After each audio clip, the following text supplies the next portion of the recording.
jaa ngeen jëf mbokk yi ñaari waxtu jot na sëkk fii ci Walf TV bismillah ci xibaaru digg bëccëg yi li ci gën a fës te ñu am yéen forom fàcc ko yeneen juróom-benn doomu aadama ñàkk nañ seen bakkan ci wopp ji di Covid-19 loolu kon di yóbbu lim gi léegi ci juróom-ñaar fukki doomu aadama yi jot a ñàkk seen bakkan ci mbas mile ci juróom-ñeenti téeméer ak juróom-ñeent fukk ak juróom-ñeent test yi jot a amal ci suba tey jilee juróom-ñaar fukk ak ñeent ñoo dellu si amee feebar bi fukki yi ay cas communautaire lañu ñaar fukki di ay ak ñaar di ay cas grave ci biir xibaar yi daa ngeen ciy dégg leer yi nga xam ne ni moom leen ci indi jàmm nag gàddaay na ca kër gii di RTS liggéeykat ya jaaratuñ taal sa ak seen njiital kër ga gannaaw bu ñu gisee ne moom Racine Talla daal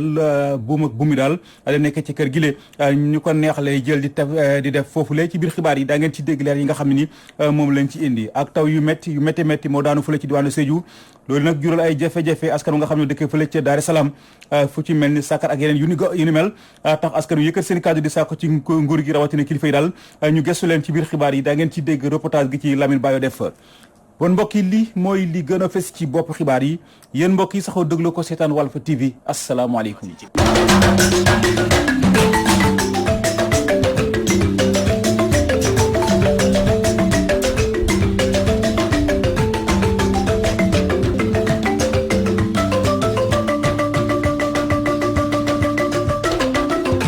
bismillah ci xibaar yi yeneen juróom-benn doomu aadama ñàkkati nañ seen bakkan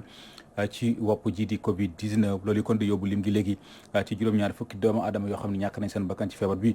ci juróom-ñeenti téeméer ak juróom-ñeent fukk ak juróom-ñeenti test yi jot amal ci bésu tey jilee juróom-ñaar fukk ak ñeent ñoo dellu si amee feebar bi fukk yi ay cas communautaire lañu ñaar fukk ak ñaar yi di ay cas grave dañ ciy déglu docteur Aloyse Waly Diouf. bésu mardi 16 juin 2020 ministère de la santé et de l'action sociale jot na résultat examen virologique yi ma leen di waaj a limal ci juróom-ñeenti téeméer ak juróom-ñeent fukk ak juróom-ñeent test yi ñu def juróom-ñaar fukk ak ñeent ñoo ci positif juróom benn fukk ak ñeent ay cas contact lañu ñu am fukki cas communautaire ñaar ci Point E benn ci Grand Yoff benn ci Yëmbal benn ci Rufisque benn ci Diourbel ak ñeent ci Touba téeméer ak benn malade si ñi ñu hospitalisé woon wër nañu bésu tey ñaar fukk ak ñaar ci suñu malade yi ñu ngi ci suñu service su réanimation ñeneen ñi des hôpital ñu ngi am tan juróom benn malade ñàkk nañ seen bakkan ci lundi muy démb altine 15 juin 2020 ci bésu tey dalee ko ci cas bi nga xam ne moom lañ njëkk a am Sénégal wàññi nañu juróomi junni ak ñaari téeméer ñeent fukk ak juróom ñaari cas yu positif ñetti junni ak juróomi téeméer ak ñaar fukk ak juróom wër nañu ci juróom-ñaar fukk ñàkk ci seen bakkan mu des junni ak juróom benn téeméer ak juróom fukk ak benn ci suñu hôpitaux yi. mu ngoog loolu day kàddu yoo xam ne ñu ngi ko nangoo ci docteur Aloyse Waly Diouf kon mbokk yi mu ngoog lu ci toll ak juróom-benn doomu aadama ñàkk nañ seen bakkan ci bésu démb ji ci wopp ji di Covid-19 ñu wéy ba tey ci xibaar li ko tàmbalee aljuma ji di ñëw mboolem jumaa yi daañu ubbi seen buntu kuréel gi ëmb ulama ak ulema yi nekk ci réew mi ñoo jël dogal bu ni mel gannaaw ba ñu gisee ne feebar bi dafay gën di daaj baa ngi ci réew mi ndem mënu fa jógee kon faw ala kulaalin ñu jéem a xool naka la ñuy dëkk ak moom imam Dame Ndiaye moo jiite kuréel googule am na ci ay leeral yu mu ci indi ñu teewlu ko ci téléphone Moussa Sène. dañuy ñaan ñu aji waat julli jumaa gi ñu ñaanoon ñu aj ko xam nga ñun le 18 mars bi fi feebar yi commencé di tasaaroo dem nekk lu bett ñëpp ñu ñu bettee la bett ñëpp dañoo woo suñuy borom xam-xam ñu gëstu ko gannaaw bi ñu waxtaanee waa kër docteur ba ñu xamal ñu ne julli gi ñuy jullee ci jumaa yi ak jàkk yi mën naa yokk feebar mën na koo tasaare léegi suñu borom xam-xam gis ne kon war nañoo mën a aj julli jumaa gi nga xam ne moo ëpp mbooloo te julli juróom ñu continuer di ko julli ndax tëj jàkk yi ci jumaa ji ak julli juróom sénégalais yi duñ ko ñeme yàlla def te suba sa monsieur le gouverneur moom génne arrêté te jàkk yi ak jumaa yi ñu yem ci ak ñëpp loolu di dox ba ci àgg am révolte ci ay réseaux sociaux yi ak ay yenn kilifa diine état bi daal di dégg loolu xam ne mën naa jur fitna mu daal di ubbiwaat jàkk yi ak jumaa yi ñun ñu dajewaat gëstu problème bi dem kër docteur laaj leen ndax dara soppeeku ne ñu ne déedéet dara soppeeku tey la gën a tiir c'est-à-dire tey la cas yi gën a bëri tey la feebar bi gën a tas ñu ne kon léegi danañ comprendre li état bi def ndax autorité publique ndax daw fitna mais ñun amuñu contrainte boobu kon ñu ngi ñaan jumaa yi ñuy déglu ñu continuer bàyyi julli jumaa gi ba ca kanam ci logique boobu lañ nekk ba fan yi ñu dem seetiwaat waa santé ñu ni ñu stratégie bu bees biñ am mooy jéem a dund ak virus bi puisque léegi stratégie bi ñu njëkkoon am mooy ñu soto virus bi jëlee ko fi mais loolu jàllul kon jéem a dund ak virus bi moo fi def te seet ñi gën a virus jéem leen a aar mooy mag bi ñu ne nag comme dund ak virus moo fi def ñu ne kon li fi sës mooy jéem a dund ak virus bi aussi ci jàkk yi loolu moo justifié suñu taxawaay bu bees bi mooy dañ doon jéem a sot virus bi pour mu jóge fi sot boobu sottuwut léegi li ñu wax mooy nañ dund ak moom kon dund ak moom lañ mën a def. Imam Ahmed Dame Ndiaye liggéeykat yi nekkee ci AFTU muy chauffeur di receveur ak ñeneen ñu ngay xupp ñoom it ci dem grève après avis de grève daal di koy jëbal kilifa yi di xaati ñoom ñu xoolaat anam yu métti yu doy waar yi ñuy liggéeyee benn weer nag lañ leen appal bu ñu réagirul bu boobaa daañu créé lu ci tolloog ñaari fan yoo xam daanaka duñ ko liggéey loolu yi ñu ngi ko xamle ci ab ndaje mu doon seq ak taskatu xibaar yi Amath Samb moo wax ci seen kàddu ñu teewlu ko ci micro Théodore Semedo. dañu déposé un préavis de grève le 13 novembre 2018 biñ ko déposé waroon dem grève le 15 novembre 2018 autorités yi woo ñu directeur du CETUD directeur du transport direction AFTU ak direction Captrans ba ñu d'accordoon pour lever suñu mot d'ordre de grève bi ñu waroon def le 17 février 2019 bi ñu d'accordé ñu signé benn protocole d'accord wax ne ñoom d'accord nañu pour que ñu contractualiser travailleurs AFTU yi mais ñu xool ne boobu ak léegi fukki weer ak ñeent jàll na at ak ñaari weer ñett transporteur ñoom ñoo si signé ñoo respecté contrat boobu ñu signé protocole boobu ñu signé woon te ku nekk xam na ne protocole boobu ça fait fi d'un jugement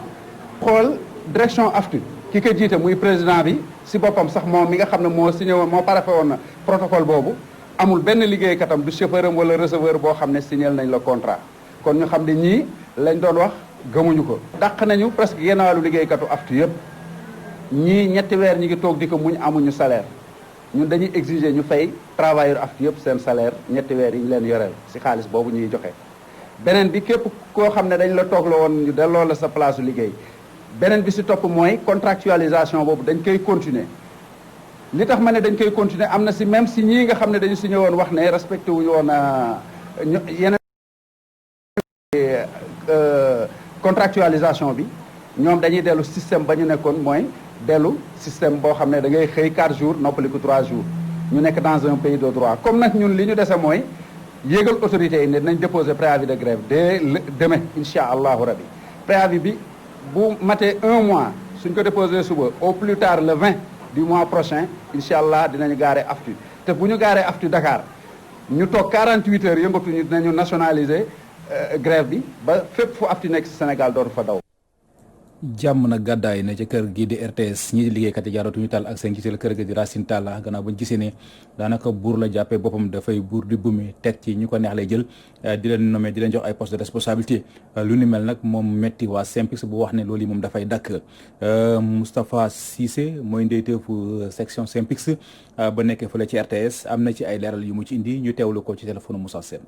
mbir mi mooy ñun bi ñu toogee fii di xalaat après corona bi ak ni ñuy gérer corona bi dañu rendre compte ni direction générale dafa commencé def ay nomination ak ay recrutement ñoo xam ne ñun daal gisuñu instant bi que vraiment kër gi soxla na ko parce que dañ gëm ni kër gi attanul loolu waaw léegi looloo tax ñu jóg puisque ñun ñooy défendre intérêt matériel et moraux des agents ñu jóg taxaw di leen xamal li ngeen def nii baaxul te suñu sama ngeen arrêté ko ngeen ko mënulee corriger bon am na ba pare léegi nag ñun dañuy war taxaw nag wane ni que ñun ci suñu rôle bi ñu nekk dañuy xeex ne ni waru fi am te actuellement du li la kër gi soxla stationné bi def moom mooy dañuy taxaw jàkkaarloo ñoom mënuñu am ñu jël wala ba dëgg taxaw mënuñ ko wax ne dinañ def li tey dinañ def li suba commencé nañ un plan d'action depuis pratiquement semaine dernière mooy par presse interposée après nag dañuy teg yeneen jalon yoo xam ne peut-être dina am contact physique on ne pourra pas définir le plan d'action d'ailleurs que nous avons commencé à dérouler on n'exclut rien pour l'instant. syndicat gi ëmb liggéeykat yi yëngatu ci wàllu yoon ñoom ñu koy wéyale seen grève bi nga xam ne ni démb la ñu ko sumb lu ci tolloog ñetti fan moom la ñuy créé kon lànk ne ko duñ ko liggéey ngir ñaaw taxawaayu jëwriñ ji nga xam ne njaboote di Malick Sall démb dañu ko tàmbali waaye askan wi ña ngay tàmbali yi xaat njeexitalu grève bile Ibrahima Lo doxantu ji woon na ci tribunal bu Ndakaaru ñu teewlu ko ci reportage. liggéey yi ñu faral di amal ci palais bu justice de Dakar am na ay yàqu-yàqu niki tey ñii bootu ci syndicat des travailleurs de la justice ñoo tàmbali grève am ñetti fan. grève bi warata woon am ndax pour ñun secteur de la justice jeex naag tàqalikoo naag ay grève ndaxte gouvernement bi plus particulièrement le président de la république dafa signé ay décret yu bëri yoo xam ne dafa doon saafaraal jàngoro travailleur de la justice yi. Maître Malick Sall ñëw en tant que garde des Sceaux appliqué loolu ci biir département am waaye mi ngi fi nekk 14 mois mi ngi fi ne yàcc deful dara te yàcc googu mi ngi ñuy gaañ bind nañu wax nañu pour wax gouvernement bi ñu dellu si li ñu joxoon te loolu mënut a nekk dans un état de droit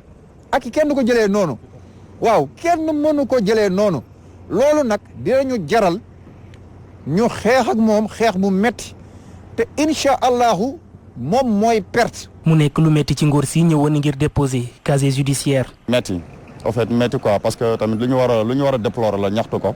parce que mënoo yeewu fajar dox distance bu mel ni nii ku mel ni man jóge ba ay côté Grand Yoff tout ça et tout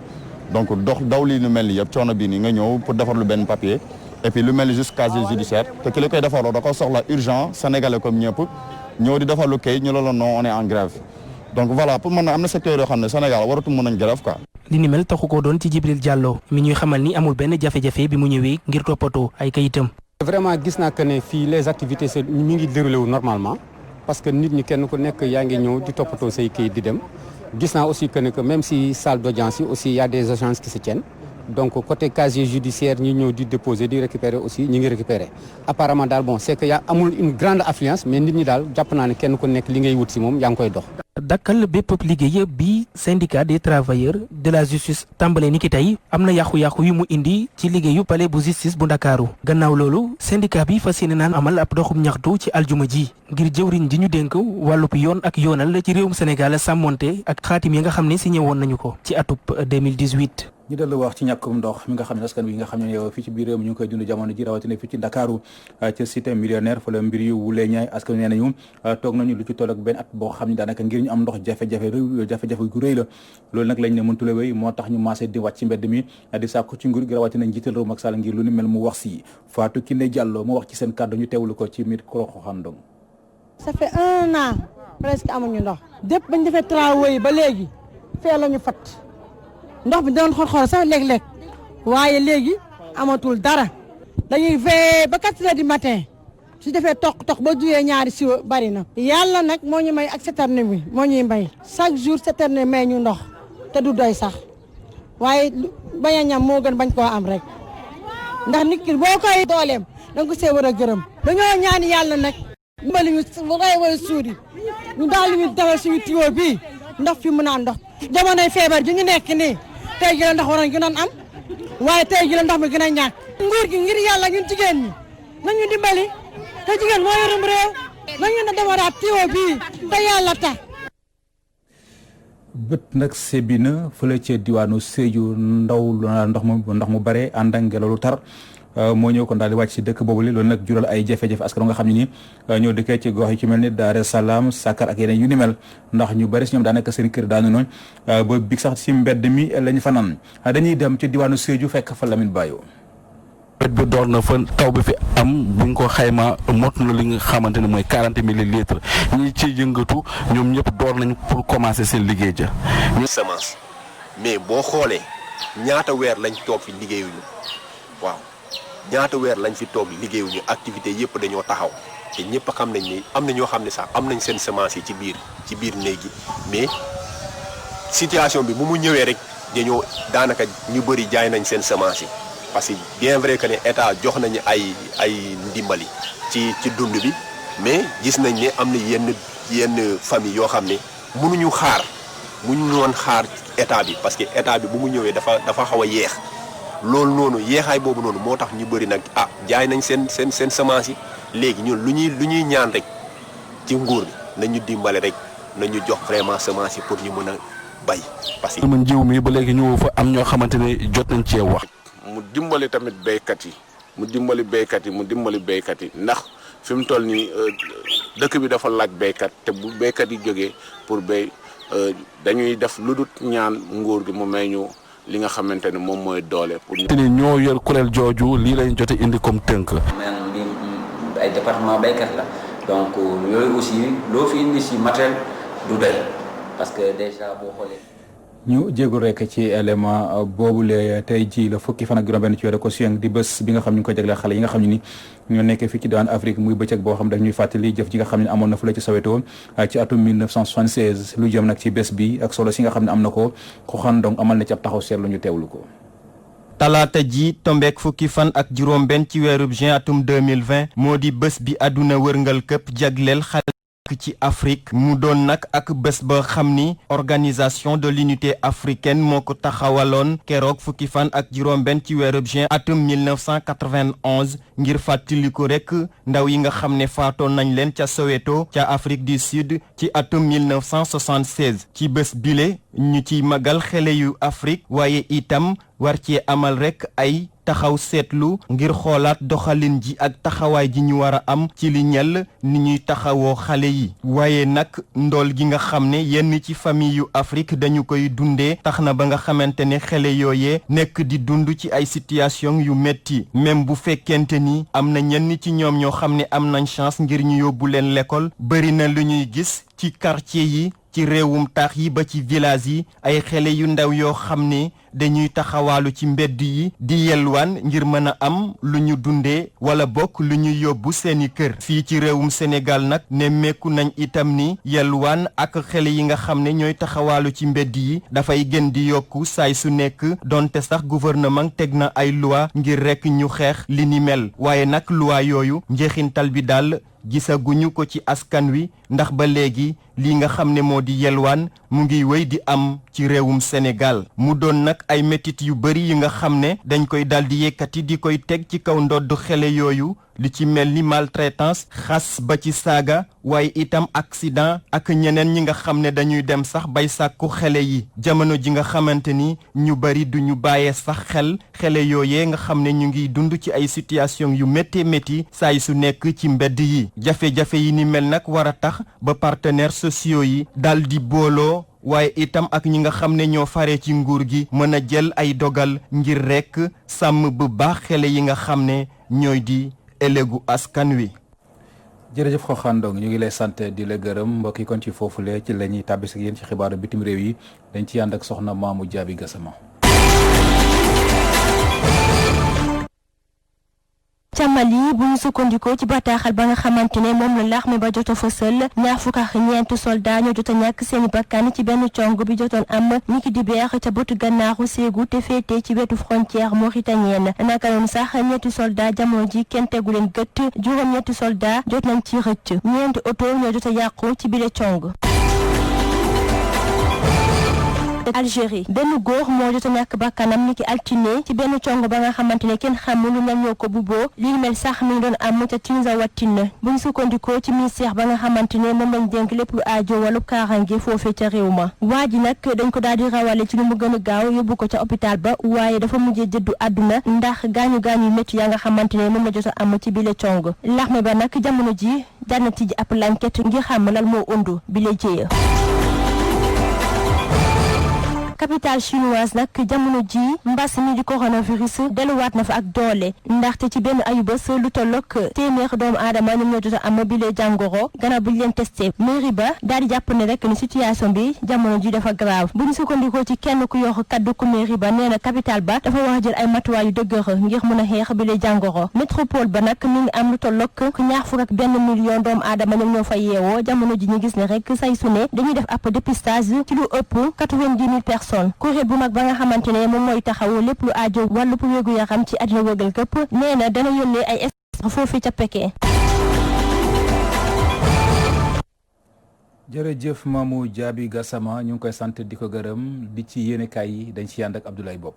dal leen ak jàmm xëy na àddu ci tolluwaay réew mi ba ci jafe-jafe littoralu Ndakaaru ak coowal suuf gi ci am moom Pierre Goudiaby Atepa mi doon tey ganuk yéenekaay bi di Walf Quotidien ne coowal suuf ba ci littoral bi kenn ku ne ci ñun sa loxo ngi ci am nga ci part de responsabilité Pierre Atepa Goudiaby ne toll na ci ñaar fukki at ak lu teg bu mu dalee di artu ci li xew ci littoralu Ndakaaru ak ñañ fay jëfandikoo suuf ci anam yu dëppoowul ak yoon leneen la mu jot a fàttali ci Walf Quotidien moom Pierre Atepa Goudiaby ne coowal suuf ba ci littoral bi doorewul benn yoon ci nguuruk Abdoulaye Wade ne lu fi yàgg la bu ñu sukkandikoo ci njiital fondation économique Afrique Inde ne la ko yëkkati bokk na ci fexe ba askan wi am seen sañ-sañ ci littoral bi moom Atepa littoral gis ne leneen lu gàllankoor Ndakaaru bokk na ci ay panneaux publicitaires yu dëppoowul ak yoon yiñ fi samp ci mbedd yi ba bët mënatul dund mënatuñoo xam taaru Ndakaaru lu aju ci fond force covid 19 koppar ya ñu jagleel xeexum coronavirus bi ba mun cee taxawu askan wi koppar yooyu le Pierre Atepa Goudiaby ne nguur gi bu ko saytoo ci anam yu war jafe-jafe du am ci biir yéene kaabit Walf Quotidien ana lu waral mu doonoon candidat ci élection présidentielle ñu weesu Pierre Atepa Goudiaby ne doonutoon candidat ngir falu président waaye la ko yëkkati woon la ko taxoon a jóg bokk na ci maanaam gësam géewug politique bi bokk ni ñëpp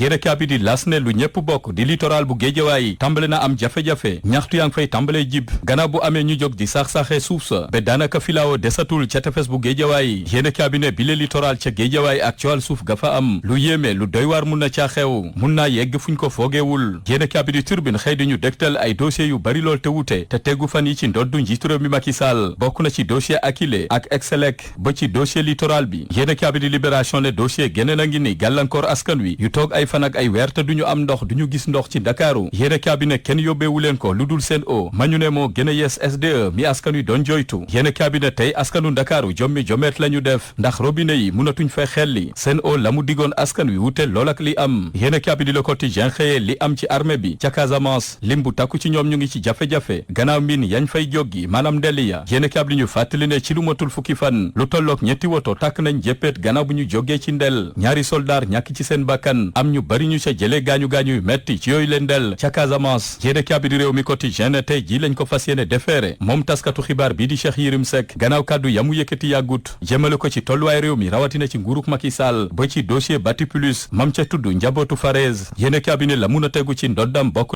joxe ay xibaar yu wérut maanaam diffusion de fausses nouvelles ak jébaane waa gendarmerie yéene kaabit di l'exclusif ne bokk na ca la ñuy toppee Cheikh Yérim Seck njiitu réew mi Macky Sall bana xaritam ak procureur ne ci yoonu joxoñ Cheikh Yérim Seck rëbës yéene kaabit di enquête ne mbirum Cheikh Yérim Seck mile merloo na lool waa gendarmerie ndax fu mu leen dëkkal maanaam la leen Cheikh Yérim Seck waxal yéene kaabit di ñu xamal ne tey ji lañ ko fas yéene defeere yéene kaabit di Les Échos ne dossier géneen a ngi ni di dossier Thione Ballago Seck ak coowal faux billet ya moom Thione Ballago Seck procureur sàkku na ci moom lu tollook juróomi atu kaso ak alamaan gu toll ci fukki million ma ñu jàppandool ak Thione Ballago Seck moom ala jiite moom la ñu dénkoon defarum yooyu le faux billets waaye distribution ba fexe ba ñu bari muñ cee jot lépp ne woon ci kilifteefu Thione Ballago Seck ay kàddoom ci biir yéene kaabit di Les Échos Thione Ballago Seck ne dañ ko sëriñcu yéene kaabit di Le Soleil ne lu jëm ci wàllu tourisme bi ña cay yëngu ña ngay xool ña ngay nasay ni pexe ngir mun ko suqaliwaat gannaaw bu ñu toogee ab diir gu hôtel ubbiwul yéene kaabit di L'Évidence xëy ubbi livre Moustapha Niass mu ngi ñuy fàttali discours am ga woon kàddu yamu jotoon a yëkkati fukki fan ak juróom benn ci weeru juin ci atum 2019 te googule discours jot a feeñal lu bëri tàqalikoom ak parti socialiste ba ko ñaareel ci la samp AFP ba ko ñetteel ca la doon candidat ci élection présidentielle 2000 yéene kaabit di L'Observateur ne covid 19 bi di coronavirus bi ba tey mu ngi law ci réew mi gàllankoor na lu bëri ci koom-koomu réew mi ne bu ñu deful ndànk Sénégal ndool gu metti moo koy yoot bu ñu sukkandikoo ci taxaw seetlu ba ca FMI def yéene kaabit di Les Échos déggal ko ne ñaari gox a ngi ni fa la ndool mi fa la ñàkk bi wulee ñaay yéene kaabit ne bokk na ca Kolda ak Sédhiou ba ci fii ci Ndakaaru fu demee ni Kër Massar Diamniadio Medina Gounass yile gox seen koom-koom demeewu ni ndool gi law ba diwaanu Matam yéene kaabit di Source A ne coronavirus law na fépp ba faf dugg ca pale ba gannaaw ab gendarme bu garde présidentielle ga ko fa amoon fan yële ñu weesu am na keneen kuñ fa jota nemmeeku te mu am coronavirus yéene kaabit ne ab chauffeur la gune ca pale ba am lu tollook ñaari soxna yéene kaabit ne waa joojule xaritam moo ko wàllu coronavirus ba ci jamono ji ma nga ca lalu hôpital Source A ne bile feebar di coronavirus fépp lay dugg ma nga faax ca pale jërëjëf Abdoulaye Bopp ñu ngi lay sant di la gërëm kon mbokk yi lii moo doon li furuse woon ci wàllu xibaar ñu ngi sant di gërëm bu baax a baax Modou Fall mi fare woon ci xarale gi ci kaddu gi seen mbokk Seydina Oumar Ba ñu leen di ñaanal mucc gu sax te ànd ak xéewal yàlla na ko yàlla tuur ci askanu sunu gaal yu yendoog jàmm.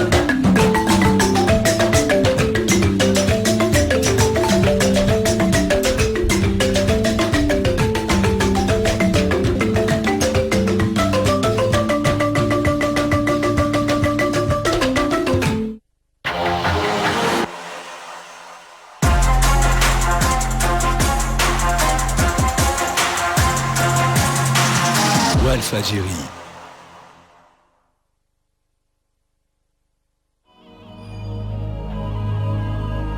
c'est-à-dire que jot ci ndox bu set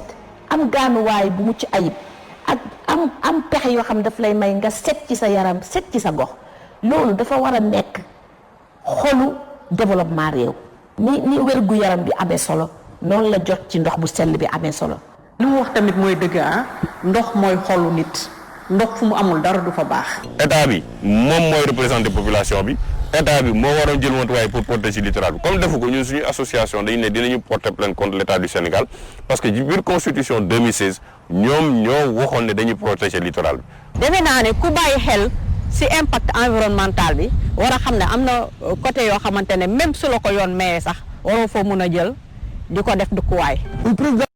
jël na mandarga xaatim na benn décret def ci wax ne te tere na fa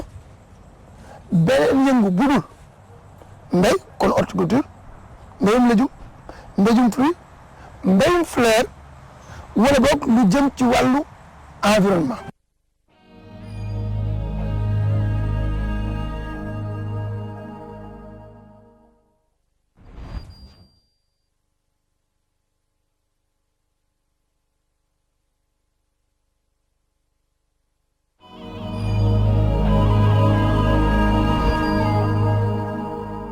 littoral de Dakar moom lañ fas yéene teg ci balance bi waxtaane ko muy coowal suuf bi juddu ci diggante Barthélémy Dias Pierre Goudiaby Atepa préfet bu Ndakaaru ak sax Madiambal Diagne ana ñan ñoo nekk ci dëgg ana ñan ñoo nekkul ci dëgg ci coow li ndax yoon may na ñu tabax suuf ci booru géej ñan lañ ci mën a joxoñ baaraamu tuuma diggante domaine wala urbanisme commandement territorial wala sax ñi nga xamante ne ñoom ñooy maire yi loolu lañ fas yéene waxtaane mbokk yi ci seen émission balance mardi bii di ñëw 21h30 sur Walf TV ce sera autour du thème droit foncier sénégalais ñu am mbégte di ci dalal professeur Cheikh Abdoul Wahab Ndiaye bu faculté de droit bu université Cheikh Anta Diop de Dakar balance l'émission des sans voix mën ngeen ñu topp à travers suñu plateforme en direct sur Facebook en direct sur YouTube.